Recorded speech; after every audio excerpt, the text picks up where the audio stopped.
Gandang umaga mga boss. Ito ba yung pambutas ng kalsada? Laki oh. Ito siguro yung pinangano sa ano, sa poste ano mga boss. Ayun oh.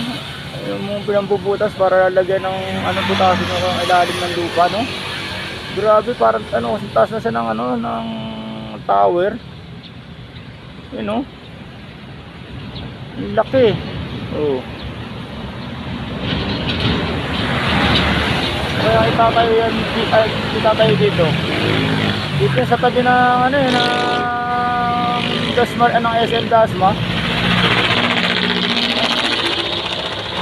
Puputasin siguro sa baka lalagyan ng skyway na rin, ano na ito, overpass, gawa ng sobrang traffic na rin lagi rito tuwing ano, umaga.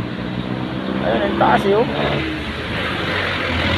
Grabe oh, pag-ibinangan pala to sa lupa, talaga namang ano, butas ng lupa yung ano yun, ang lalim ng butas, magkakabit ng mga matataas na poste.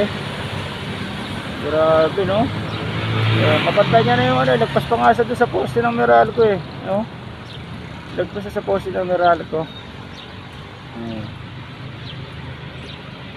Kaya pag binutas yung lupa na ito, talaga namang ano, butas talaga no.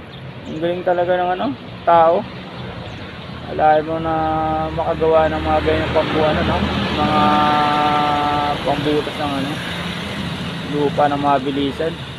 Parang dati mano-mano lang eh no. Ngayon nakalain mo na may mga ano na, high-tech na. Ang galing talaga mag-isip ng mga tao no. Ayan no. Sige po mga boss, magandang umaga sa lahat. Almusal na po tayo at magkape. Salamat.